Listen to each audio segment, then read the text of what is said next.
Sa ating paglalaro sa basketball, mayroon tayong gagamitin na rules. Foul! Minsan, hindi natin sinasadya, nakakasakit na pala tayo, kaya iniiwan tayo. Traveling! Masarap mag-travel, lalo't kasama mo siya. Pero, kasama mo siya, iba naman ang nasa isip niya.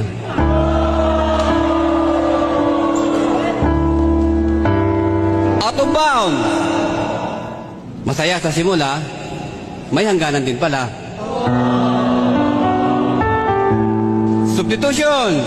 Meron tayo, substitution.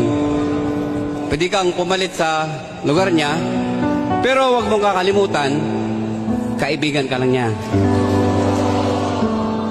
Time out! Pwede kayo magpahinga, nakakapagod na, kapag pinaglalaroan ka.